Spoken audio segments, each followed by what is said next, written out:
Hello everyone, welcome to Simplified Economics. आज आमे economics रो किछि इंपोर्टेंट क्वेश्चंस किछि इंपोर्टेंट टॉपिक्स विषय रे चर्चा करिया जोटा कि बारंबार हमर प्लस 2 सीएचएससी एग्जाम बोर्ड एग्जाम रे पढुछि। ओके, एटा हमर द्वितीय video related two plus 2 economics. मने रखिबे इंपोर्टेंट न्यूज़ गोटे यही सबू क्वेश्चंस किंबा ये सबू टॉपिक्स को कहिबार उद्देश्य या नुहे कि एटा ही 100% आपनकर एग्जाम रे पड़िबो। ओके, एटा कहिबार उद्देश्य एया कि आपण मन को टिके हेल्प हे पारे।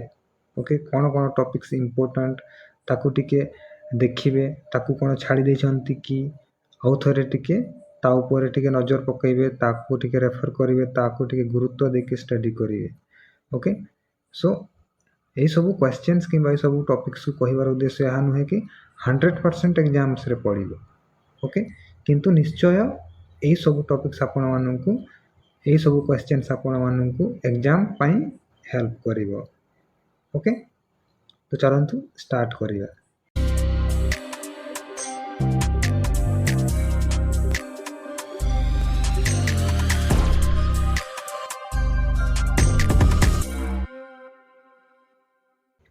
सो सर्वप्रथम इंपोर्टेंट जिनिस है आमर अर्थशास्त्र अर्थ, तार मीनिंग, तार संज्ञा कौन। ओके, ताम पाखरे 4 गोटी संज्ञा अच्छी, संपद संज्ञा, भौतिक कल्याण संज्ञा, दुर्लभता संज्ञा, आ गोटे अच्छी आमर अर्थनीति अभिवृद्धि संज्ञा। ओके, सो ये सब संज्ञा सदा बेले एग्जाम्स रे पड़ुछि। ओके, तापर अच्छी आमर व्यष्टि अर्थनीति एवं समष्टि अर्थनीति। व्यष्टि अर्थनीति कहिले कौन, समष्टि अर्थनीति कहिले कौन, एई दीटा मध्य रे पार्थक्य कौन रहिछि। ओके, तापर आमर अर्थनीतिक समस्या गुडा को कौन कौन, से भितरु अर्थव्यवस्थार केंद्रीय समस्या बोली एटा long question point of view रे इंपोर्टेंट। ओके, अभाव कहिले कौन। ओके, अभावर वैशिष्ट्य गुडी को कौन कौन 2 मार्क्स पाई क्वेश्चन आसी पारे। ओके, तापर अभाव गुडी कर श्रेणी विभाग कौन कौन जेंति कि परंपरागत अभाव, आरामप्रद अभाव, ए सब। ओके, 2 मार्क्स में आसी पारे। ओके, एथिरे एतिकी। तापर हमर आसिला उपयोगिता। This is a very very important concept. उपयोगिता कौन, तापर रहिला द्रव्य कौन। द्रव्य रे हमर 2 मार्क्स रिलेटेड क्वेश्चंस बहुत सारा अछि, जे कोनोसी गोटे निश्चय पड़िबो। हमर मुक्त द्रव्य एवं अर्थनैतिक द्रव्य भितरे पार्थक्य कौन, उपभोग द्रव्य एवं उत्पादक द्रव्य मध्य रे पार्थक्य कौन, भौतिक एवं अभौतिक द्रव्य गुडाक कौन, अंतर्वर्ती एवं अंतिम द्रव्य गुडाक कौन कौन, घरोई एवं सर्वसाधारण द्रव्य कौन। ओके, तापर हमर रहिला संपद। संपद कहिले कौन, तार वैशिष्ट्य गुडाक कौन कौन संपद सदा बेले या विषय रे क्वेश्चन पडुछि। ओके, तापर हमर आसिला मूल्य और दर। ओके, दर कहिले कौन, मूल्य और दर भितरे संपर्क कौन रहिछि। ओके, सो एई हमर फर्स्ट यूनिट रु लॉन्ग क्वेश्चंस रिलेटेड किछि नाही इंपोर्टेंट जिनिस। ओके, किंतु 2 मार्क्स में बहुत सारा क्वेश्चंस अछि, एटा हे पारे, एटा हे पारे, एटा हे पारे, एटा हे पारे। ओके, नेक्स्ट हमर अछि उपभोग। उपभोग कहिले कौन, एथिरे बहुत सारा गुडाय जिनिस अछि इंपोर्टेंट। ओके, मोट उपयोगिता कौन, सीमांत उपयोगिता कौन, सीमांत उपयोगिता एवं मोट उपयोगिता मध्य रे कौन कौन संपर्क रहिछि, this is very very important. Okay, तापर लॉन्ग क्वेश्चंस में 2टा क्वेश्चन अछि, क्रम ह्रासमान सीमांत उपयोगिता सूत्र एवं सम सीमांत उपयोगिता सूत्र। ए 2टा भितरु जे कोनोसी गोटे निश्चय पड़िबो, 2 मार्क्स पई थाउ नहले लॉन्ग क्वेश्चन पई थाउ। तापर हमर आसिला चाहिदा कहिले कौन, चाहिदा को के निर्णय करंती, उपादान समूह कहा कहा पर चाहिदा निर्भर करिथाय। ओके, चाहिदा सूत्र कौन, चाहिदा सूची कौन।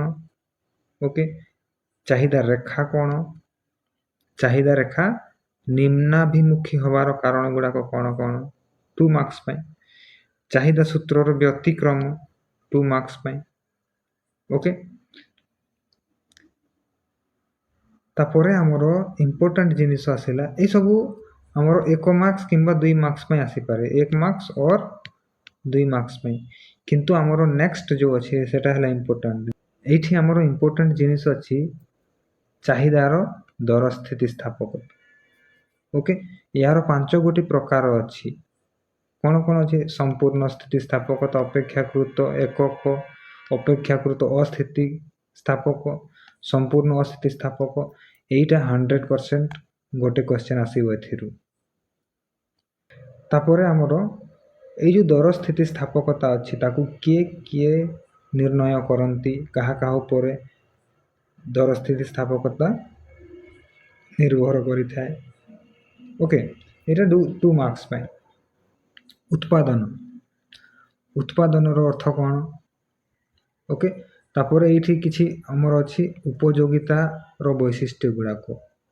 ଓକେ, ଆକାରଗତ, ସ୍ଥାନଗତ, କାଳଗତ, ସେବାଗତ।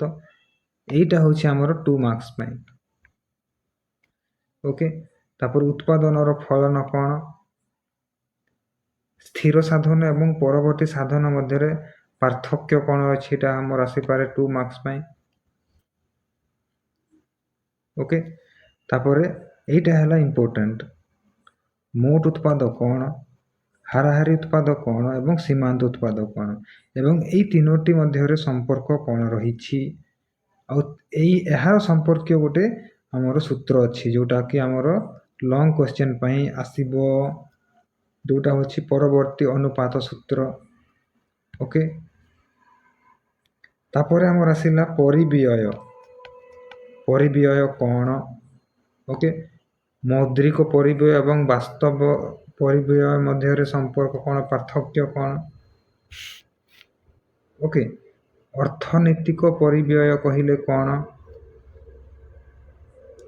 ଆଉ 2 ମାର୍କ୍ସ ପଏଣ୍ଟ ଅଫ୍ ଭ୍ୟୁରୁ ଇମ୍ପୋର୍ଟାଣ୍ଟ ଜିନିଷ ହେଲା ସ୍ଥିର ପରିବ୍ୟୟ ଏବଂ ପରିବର୍ତ୍ତୀ ପରିବ୍ୟୟ ମଧ୍ୟରେ ପାର୍ଥକ୍ୟ କ'ଣ? ଏଇଟା ବାରମ୍ବାର କ୍ୱେଶ୍ଚନ୍ସ ପଡ଼ୁଛି। ତାପରେ ଆମର ସ୍ୱଳ୍ପ କାଳରେ ମୋଟ ପରିବ୍ୟୟ, ହାରାହାରି ସ୍ଥିର ପରିବ୍ୟୟ, ହାରାହାରି ପରିବର୍ତ୍ତୀ ପରିବ୍ୟୟ, ହାରାହାରି ପରିବ୍ୟୟ କାହାକୁ କୁହାଯାଏ? ଓକେ, ସୀମାନ୍ତ ପରିବ୍ୟୟ କ'ଣ? ହାରାହାରି ଏବଂ ସୀମାନ୍ତ ପରିବ୍ୟୟ ମଧ୍ୟରେ ସମ୍ପର୍କ କ'ଣ? ଓକେ, ଏଇଠି ଅଛି ଆମର ହାରାହାରି ପରିବ୍ୟୟ ଏବଂ ସୀମାନ୍ତ ପରିବ୍ୟୟ ମଧ୍ୟରେ ସମ୍ପର୍କ କ'ଣ? ଓକେ, ସିମିଲାରଲି ଆମର ପରିବ୍ୟୟ ପରି ଆମର ମୋଟ ଆୟ କ'ଣ, ହାରାହାରି ଆୟ କ'ଣ, ସୀମାନ୍ତ ଆୟ କ'ଣ? ମୋଟ ଆୟ ଏବଂ ସୀମାନ୍ତ ଆୟ ମଧ୍ୟରେ ସମ୍ପର୍କ କ'ଣ? ହାରାହାରି ଆୟ ଏବଂ ସୀମାନ୍ତ ଆୟ ମଧ୍ୟରେ ସମ୍ପର୍କ କ'ଣ? ଏସବୁ ବାରମ୍ବାର ଏକ୍ଜାମ୍ସରେ ଆସେ। Okay, 2 marks. ତାପରେ ଆମର ଆଉ ଗୋଟେ କନସେପ୍ଟ ଆସିଲା ଯୋଗାଣ। ଯୋଗାଣ କ'ଣ? ଯୋଗାଣକୁ ନିର୍ଣ୍ଣୟ କରୁଥିବା ଉପାଦାନ ସମୂହ ଗୁଡ଼ାକ କ'ଣ କ'ଣ? 2 ମାର୍କ୍ସ ପାଇଁ। ଯୋଗାଣର ଫଳନ କ'ଣ? ଯୋଗାଣ ସୂତ୍ର କ'ଣ? ଯୋଗାଣ ସୂଚୀ କ'ଣ? ଯୋଗାଣ ରେଖା କ'ଣ? ଏଇସବୁ 1 ମାର୍କ୍ସ ଅର୍ 2 ମାର୍କ୍ସ ପାଇଁ କ୍ୱେଶ୍ଚନ୍ସ ଆସିବ। ତାପରେ ଇମ୍ପୋର୍ଟାଣ୍ଟ ଜିନିଷ ହେଲା ଏଇଠି ଯୋଗାଣରେ ପରିବର୍ତ୍ତନ ଏବଂ ଯୋଗାଣ ପରିମାଣରେ ପରିବର୍ତ୍ତନ। ଏଇଟା ଆମର ନିଶ୍ଚୟ ଇମ୍ପୋର୍ଟାଣ୍ଟ, ଏଇଟା very very important. Okay, long question point of ଭ୍ୟୁରୁ। ତାପରେ ଆସିଲା ଆମର ବଜାର। ବଜାର କହିଲେ କ'ଣ? ଓକେ, ପୂର୍ଣ୍ଣ ପ୍ରତିଯୋଗିତା ବଜାର କାହାକୁ କୁହାଯାଏ? ତାର ବୈଶିଷ୍ଟ୍ୟ ଗୁଡ଼ାକ କ'ଣ କ'ଣ? ଓକେ, ଶୁଦ୍ଧ ପ୍ରତିଯୋଗିତା କାହାକୁ କୁହାଯାଏ? ତାର ବୈଶିଷ୍ଟ୍ୟ ଗୁଡ଼ାକ କ'ଣ କ'ଣ? ଏକାଧିକାର ବଜାର କାହାକୁ କୁହାଯାଏ? ଓକେ, ତାର ବୈଶିଷ୍ଟ୍ୟ ଗୁଡ଼ାକ କ'ଣ କ'ଣ? ଓକେ, ଅଳ୍ପାଧିକାର ବଜାର କାହାକୁ କୁହାଯାଏ? ତାର ବୈଶିଷ୍ଟ୍ୟ ଗୁଡ଼ାକ କ'ଣ କ'ଣ? ସନ୍ତୁଳନ ଦର କ'ଣ? ଓକେ, ଆଉ ଲଙ୍ଗ କ୍ୱେଶ୍ଚନ୍ ପାଇଁ ଏଇଠି ଆମର ଅଛି ପୂର୍ଣ୍ଣ ପ୍ରତିଯୋଗିତା ବଜାରରେ ଦର ନିର୍ଦ୍ଧାରଣ କରିବାର ପ୍ରକ୍ରିୟା କ'ଣ? ଓକେ, ବଜାର ଦର ଆମେ କିପରି ପାଇବା? ଓକେ, 2 ମାର୍କ୍ସ ପାଇଁ ଆମର ଆସିପାରେ ସ୍ୱାଭାବିକ ଦର କହିଲେ କ'ଣ? ଓକେ, କିନ୍ତୁ ଏଇଟା ଆମର ଭେରି ଭେରି ଇମ୍ପୋର୍ଟାଣ୍ଟ। କ'ଣ ପୂର୍ଣ୍ଣ ପ୍ରତିଯୋଗିତାରେ ଦର ନିର୍ଦ୍ଧାରଣ କେମିତି କରିବା, ବଜାର ଦରକୁ କିଏ ନିର୍ଦ୍ଧାରଣ କରିଥାନ୍ତି। ତାପରେ ଆମର ଆସିଲା ମୁଁ ଅଲରେଡ଼ି କହିଲି ଆମର ଦୁଇଟା ବ୍ରାଞ୍ଚେସ୍ ଅଫ୍ ଇକୋନୋମିକ୍ସ, କ'ଣ ସମଷ୍ଟି ଅର୍ଥନୀତି ଏବଂ ବ୍ୟଷ୍ଟି ଅର୍ଥନୀତି। ଓକେ, ଏଇ ଦୁଇଟା ଭିତରେ ପାର୍ଥକ୍ୟ କ'ଣ? ଓକେ, ଆଉ ସମଷ୍ଟି ଅର୍ଥନୀତିରେ ଆମର ବିଷୟବସ୍ତୁ କ'ଣ ରହିଥାଏ, କାହା ବିଷୟରେ ଆମେ ଅଧ୍ୟୟନ କରିଥାଉ, କିମ୍ବା ବ୍ୟଷ୍ଟି ଅର୍ଥନୀତିରେ ଆମର ବିଷୟବସ୍ତୁ କ'ଣ ରହିଥାଏ, କାହା ବିଷୟରେ ଆମେ ଅଧ୍ୟୟନ କରିଥାଉ। ଏଇ ଦୁଇଟା ଭିତରେ ସମଷ୍ଟି ଏବଂ ବ୍ୟଷ୍ଟି ଅର୍ଥନୀତି ମଧ୍ୟରେ ପାର୍ଥକ୍ୟ କ'ଣ ରହିଥାଏ। ଓକେ, ତାପରେ ଆମର ଜାତୀୟ ଆୟ ସମ୍ପର୍କୀୟ କିଛି ଇମ୍ପୋର୍ଟାଣ୍ଟ ଜିନିଷ ରହିଛି। ଆମେ କହିବା କ'ଣ, ବଜାର ଦରରେ ମୋଟ ଘରୋଇ ଉତ୍ପାଦ କ'ଣ, ବଜାର ଦରରେ ମୋଟ ଜାତୀୟ ଉତ୍ପାଦ କ'ଣ।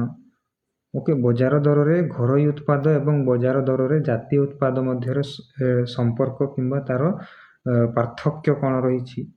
ଓକେ, ବଜାର ଦରରେ ନିଟ୍ ଘରୋଇ ଉତ୍ପାଦ ଯଦି ପାଇବାର ଅଛି ତାର ଫର୍ମୁଲା କ'ଣ ହେବ। ତାପରେ ଅଛି ଆମର ବ୍ୟକ୍ତିଗତ ଆୟ କ'ଣ, ବ୍ୟକ୍ତିଗତ ପ୍ରଯୁଜ୍ୟ ଆୟ କ'ଣ। ଓକେ, ତାପରେ ଆମର ଲଙ୍ଗ କ୍ୱେଶ୍ଚନ୍ ପାଇଁ ଆମର ଅଛି ଜାତୀୟ ଆୟର ପରିମାପ। ଜାତୀୟ ଆୟକୁ ପରିମାପ କରିବାର କେତେଟା ପ୍ରଣାଳୀ ଅଛି? 3ଟା। ଓକେ, ସଂଯୋଜିତ ମୂଲ୍ୟ ପଦ୍ଧତି, ତାପରେ ଆଉ କ'ଣ ଅଛି ଆମର ଆୟ ପଦ୍ଧତି। ଓକେ, ତାପରେ ଅଛି ବ୍ୟୟ ପଦ୍ଧତି। ଏଇଟା ନିଶ୍ଚୟ ଗୋଟେ ପଦ୍ଧତି ଏକ୍ଜାମ୍ରେ ପଡ଼ିବ ଯେକୌଣସି ଗୋଟେ ଓକେ ଲଙ୍ଗ କ୍ୱେଶ୍ଚନ୍ରେ। ତାପରେ ଆମର ଇମ୍ପୋର୍ଟାଣ୍ଟ ଜିନିଷ ଏଇଟା ବାରମ୍ବାର ଏକ୍ଜାମ୍ରେ ଆସେ, ସାମୂହିକ ଚାହିଦା କହିଲେ କ'ଣ, ଆଉ ସାମୂହିକ ଚାହିଦାର ଉପାଦାନ ସମୂହ କ'ଣ। ଓକେ, ସିମିଲାରଲି ସାମୂହିକ ଯୋଗାଣ କହିଲେ କ'ଣ। ଓକେ, ସାଧାରଣ ଯୋଗାଣ ନୁହଁ, ସାମୂହିକ ଯୋଗାଣ ଏବଂ ସାଧାରଣ ଚାହିଦା ନୁହଁ, ସାମୂହିକ ଚାହିଦା। ଓକେ, ଏବଂ এই ସାମୂହିକ ଯୋଗାଣକୁ ପ୍ରଭାବିତ କରୁଥିବା ଉପାଦାନ ସମୂହ ଗୁଡ଼ାକ କ'ଣ। ଓକେ, ଏଇଟା ଭେରି ଭେରି ଇମ୍ପୋର୍ଟାଣ୍ଟ। ତାପରେ ଆମର ଅଛି ମୁଦ୍ରା।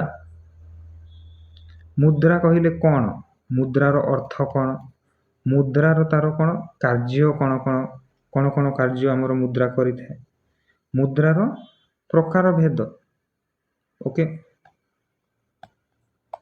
ଟିକେ ଦେଖିବ। ଓକେ, ମୁଦ୍ରାରେ ସବୁଠୁ ଇମ୍ପୋର୍ଟାଣ୍ଟ ଜିନିଷ ରହିଲା ମୁଦ୍ରାର ଅର୍ଥ କ'ଣ ଏବଂ ମୁଦ୍ରାର କାର୍ଯ୍ୟକଳାପ ଗୁଡ଼ାକ କ'ଣ ରହିଛି। ଓକେ, ସିମିଲାରଲି ଆମର ବ୍ୟାଙ୍କିଂର ଆମର ପ୍ରକାର ଭେଦ କ'ଣ ଅଛି, ବାଣିଜ୍ୟିକ ବ୍ୟାଙ୍କ ଅଛି ଏବଂ କେନ୍ଦ୍ରୀୟ ବ୍ୟାଙ୍କ ଅଛି। ବାଣିଜ୍ୟିକ ବ୍ୟାଙ୍କ କହିଲେ କ'ଣ, ବାଣିଜ୍ୟିକ ବ୍ୟାଙ୍କର କାର୍ଯ୍ୟକଳାପ କ'ଣ ରହିଛି। ତାପରେ କେନ୍ଦ୍ରୀୟ ବ୍ୟାଙ୍କ କ'ଣ, କେନ୍ଦ୍ରୀୟ ବ୍ୟାଙ୍କର କାର୍ଯ୍ୟାବଳୀ କ'ଣ ରହିଛି। ଏଇଟା very very important. Okay, so ଆମର ରାଷ୍ଟ୍ରୀୟ ବିତ୍ତ କହିଲେ କ'ଣ। ଓକେ, ଆଉ ଏଥିରେ ଆମର ସରକାରୀ ରାଜସ୍ୱର ଉତ୍ସ ଗୁଡ଼ାକ କ'ଣ। ଓକେ, ପ୍ରତ୍ୟକ୍ଷ କର କହିଲେ କ'ଣ ଏବଂ ପରୋକ୍ଷ କର କହିଲେ କ'ଣ। ଓକେ, ତାପରେ ମୋଷ୍ଟ ଇମ୍ପୋର୍ଟାଣ୍ଟ ଜିନିଷ ଏଥିରେ ଆମର ରହିଲା ବଜେଟ୍। ବଜେଟ୍ କହିଲେ କ'ଣ, ସମତୁଲ ବଜେଟ୍ କହିଲେ କ'ଣ, ଅସମତୁଲ ବଜେଟ୍ କହିଲେ କ'ଣ, ନିଅଣ୍ଟିଆ ବଜେଟ୍ ଏବଂ ବଳକା ବଜେଟ୍ କହିଲେ କ'ଣ, କିମ୍ବା ଏମାନଙ୍କ ମଧ୍ୟରେ ପାର୍ଥକ୍ୟ ଦର୍ଶାଅ। ଓକେ, ଏଇସବୁ ହେଲା very very important questions, very very important topics, ଯାହା ଉପରେ ବାରମ୍ବାର ଆମର ବୋର୍ଡ଼ ଏକ୍ଜାମ୍ସରେ କ୍ୱେଶ୍ଚନ୍ସ ପଡ଼ିଛି। ଓକେ, ତ ଏଇସବୁ କ୍ୱେଶ୍ଚନ୍ସକୁ ଟିକେ ଫୋକସ୍ କରିବେ, ସବୁ ଜିନିଷ ପଢ଼ିବେ, କିନ୍ତୁ ଏଇସବୁ ଜିନିଷ କିଛି ଯେଉଁଟା କୁହାହେଲା ତା ଉପରେ ବେଶୀ ଟିକେ ଗୁରୁତ୍ୱ ଦେବେ। ଓକେ, ଯଦି ଆଉ କୌଣସି ଡାଉଟ୍ସ ରହିଲା ଓକେ କିମ୍ବା କିଛି ଟପିକ୍ସ ଛଡ଼ା ହେଇଗଲା ଆପଣମାନେ କମେଣ୍ଟସ୍ କରିକି ପଚାରି ପାରିବେ। ଓକେ, ନହେଲେ ମେଲ୍ କରିପାରିବେ। ଯଦି ବହିପତ୍ର କିଛି ଦରକାର, ନୋଟ୍ସ କିଛି ଦରକାର, ଆପଣ କମେଣ୍ଟ କରିପାରନ୍ତି। ଓକେ, ନହେଲେ ଆମର ତଳେ ଦେଖିବେ ଲିଙ୍କ୍ ଦିଆହେଇଛି, ସେ ଲିଙ୍କ୍ରେ ବି ଆପଣ ଜଏନ୍ ହେଇପାରନ୍ତି, ଯେଉଁଠିକି ଆପଣମାନେ ୟା ରିଲେଟେଡ଼୍ ଷ୍ଟଡି ମ୍ୟାଟେରିଆଲ୍ସ ପାଇପାରିବେ। ଓକେ।